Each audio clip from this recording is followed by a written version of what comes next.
Hi everybody, welcome to another coffee catch up with Christy in quarantine edition, all of the k sounds. Um, so welcome back. I'm really excited to be doing this Facebook Live again with everybody. Today we are doing it at 11 o'clock in the morning, but next fortnight, we'll be doing it at 3 o'clock in the afternoon. I know that Saturday mornings can sometimes be a little bit challenging for people. Waking up, getting up early on a Saturday is not always in everybody's agendas. So hopefully we'll be able to, you can always look at these after the lives anyway and watch along. I can't interact with you because you're not here live, but that's okay. You can still hear all the stuff that I talk about anyway. So today I'm doing a bit of a book review, but before I go into that review, I just wanted to have a chat while everybody jumps on. So I live in Victoria in Australia, and unfortunately we are all back down to harsher restrictions and lockdowns, which is a bit of a blow, but we've got this, it's okay.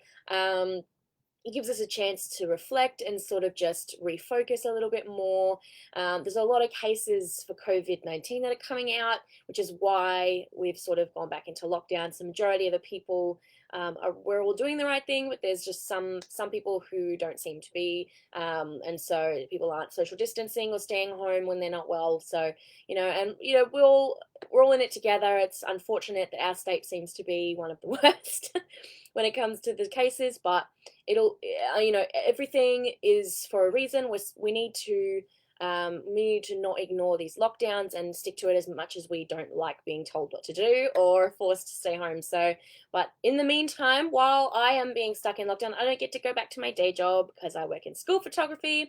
But I am waiting to go back a little bit longer. So in the meantime, I get to do some really cool things like focus on my writing and my first book, which incidentally, there will be a really good podcast coming out this month where you guys get to know the title of the book and what it's about as well. So I'll be sharing the really cool information of whenever you say, oh, I'm writing a book, everyone's question is, oh, what's it about? So you'll be able to find out with the podcast episode that's coming up really soon in a couple of weeks, I think. So so I've been able to focus on my book and my other, CGSP website writings and stuff.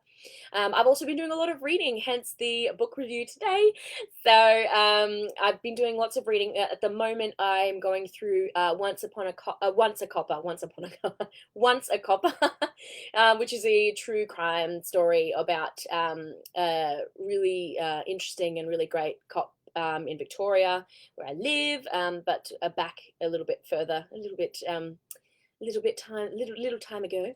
And it's a really fascinating story. It's been really fun to read that. I've also been able to go through a bunch of TV shows. I own a lot of DVDs. I know you can't see with the camera. It's in this room. I have a lot of DVDs. I like watching TV and movies, so I've been able to go through some of my favorite shows during lockdown. Let me know what you've been doing during lockdown. If you've been watching something or reading something, you can always comment. Even if this isn't live and you're watching it later on, let me know. I'd love to know what you guys are reading and watching and doing while there's sort of lockdown. There's lockdowns happening everywhere across the globe, so it'll be interesting to share what we're doing with each other. I want to know what you're doing so that I can see if there's something that I can do as well. But I've been really enjoying. I've been able to go through one of my favorite shows. There's not one favorite show, that doesn't exist for me, but one of my favorite shows, which is Castle. If you don't know what that show is, it's a really fun show about a writer, a book author who tags along with a cop and helps her solve crimes. And so it's a really great, it's mostly murders for them, but it's a really great show. There's a lot of comedy that comes into that, not quite as much as Brooklyn Nine-Nine, which is also a fantastic show. So it's quite a good one. And so then I also get to watch all sorts of things at home while I'm here and I can't go nowhere. So it's all good. Right, I have my coffee, believe it or not. This is my CGSP mug. I don't know if you can see that. So, rightio. So if you've got your coffee, drink it while we're talking about this incredible book. So I wanted to share this book review with you guys because I read this one. My normal genre that I like to read is usually, thriller, crime, suspense, mystery, that sort of banner. This one was a little bit more fantasy, I suppose, fantasy thriller. And so I do like Ted Dekker. So it's a Ted Dekker book. I do like him a lot. He's just a really great writer, and it's really easy to follow and go along with. And he has fascinating stories that he comes up with. So I did get one of his. I have a few of his books actually in my collection. But this time I did Water Walker. Now I know this is going to come through backwards. Oh no, it isn't. Oh, fantastic. So Water Walker is the one that I read. It's number 2 in the Outlaw Chronicles series.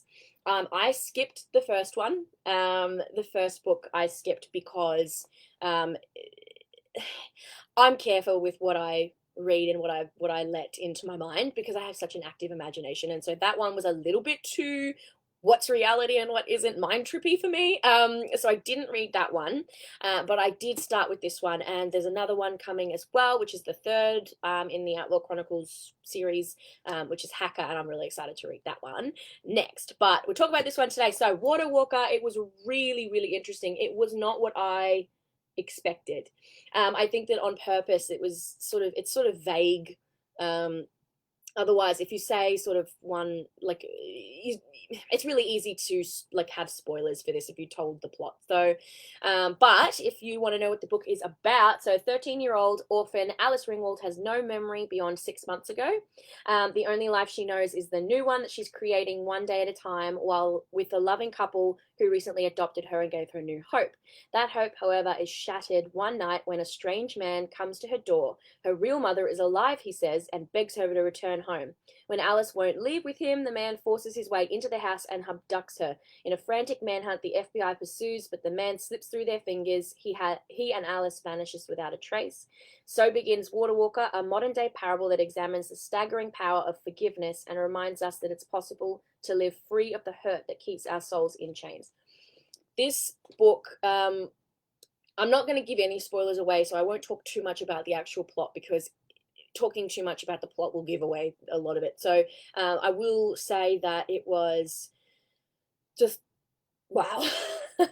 It was complex, but not in a way that you wouldn't be able to follow. But there was a lot of complexity in the characters and in the issues that we're dealing with. It's an overarching story about forgiveness and not letting offense cloud how you live your own life. It was really fascinating. There was a lot of psychological elements. Like it was really like, well, I loved it. I hated it. I wanted to throw it against the wall. I wanted to show it to everybody I've ever known, whack my hand on the bookcase.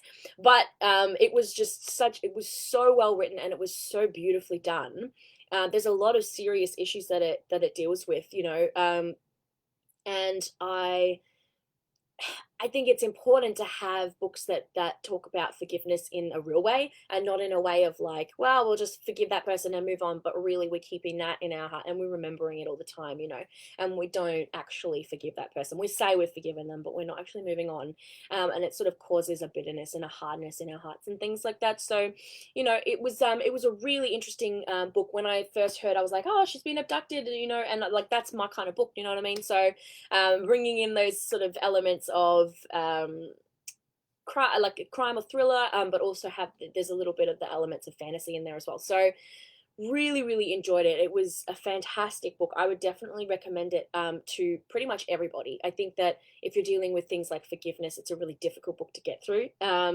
If you you don't feel like you're dealing with that stuff, and you want just a really great, interesting, psychological sort of thriller book to get on board with, this was really great. There are some triggering things in there for people, so I would just add a little bit of a caution to someone who's going to read it, because there are some things in there that could be very traumatically triggering. But having said that, I think that getting past those triggering issues, there's a lot of really amazing life lessons to sort of grab from that and get out of it as well. So I mean, it's up to everybody's discretion. Look, and these books aren't for everybody. It's not everyone's cup of tea. It depends on what you like to read and what you don't. So if you like just pure young adults romance fiction, this is not for you. But but it was fantastic, and I would absolutely recommend that to everybody. I think that I love the paper books as well. I do you know, it's so funny. There is so many ebooks and Kindles out there, and everybody's like, oh, you know, I get on, I just download it, and then I have it all in this one, like, you know, like like a tablet or something.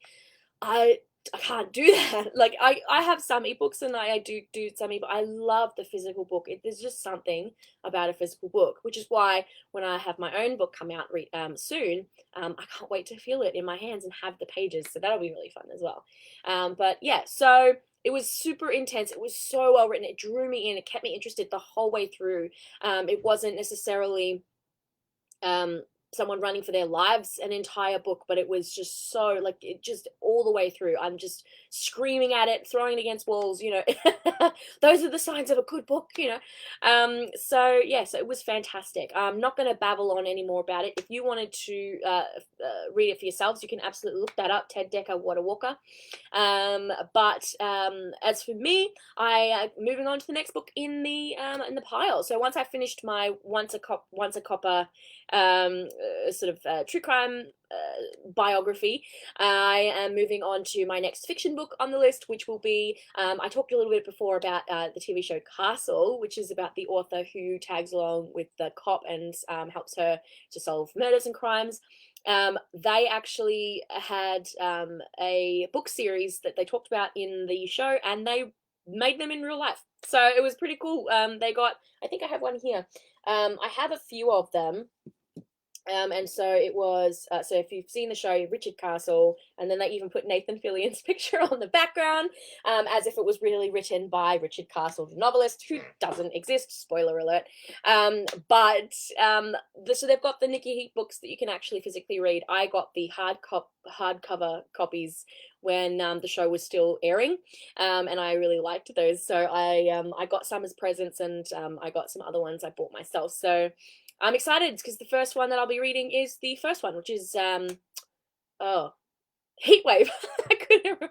So I'll be reading that book next. I'm really excited. I want to know what you guys are reading. Like, what are you doing with your time? Are you reading? Are you listening to music? Are you creating something yourself? Are you just watching a lot of TV? Like, what do you do in your spare time? If you don't have anything to read, don't forget you can always get My Spy Adventure, Hannah Carmichael Chronicles, which are an ebook. I'm hoping to do some updates and changes to Hannah ebook, because as I was doing a reading last time, I realized just how much work that I didn't put into editing, because it was a weekly installment on my website, so I didn't do too much before I threw it out there as an ebook. But so I might do a little bit of changes on there, but otherwise, you know, you can grab it for free if you want. There's a link down below for the free version, and it's all graphic and pretty, and there's borders and it's pictures, and I spent so many hours doing that, and then realized when I was about to upload it to Amazon as an ebook, I could not do it that way, and it just has to be in a normal book form, and it doesn't look pretty as the rest. So you can get it as an ebook and put it on your Kindle, put it on, you know, all of your ebook formats, or you can get it for free. I think it's only $2 anyway, but you can get it for free if you want as well. That's totally up to you. So before I log off, have a drink because I talked a lot. Before I log off, I just want to say something. I want to let you guys know that something, I don't know if you've seen my my Facebook page cover slideshow, but something musical is coming to CGSP. I am a writer. I am an author.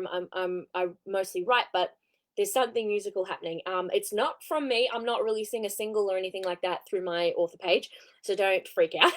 But there is something musical coming, and something that I'm really excited for, that is going to be happening with the CGSP family, the website, the book. All sorts of cool things are going on. So it's coming soon, but I will let you know a bit closer to the time about all the details and things like that. Otherwise, it is Saturday for me in Victoria, where I live. It might not be Saturday for you, but it is for me. So I am going to go enjoy the rest of my Saturday, and I'll see you guys in the adventures. See you next time.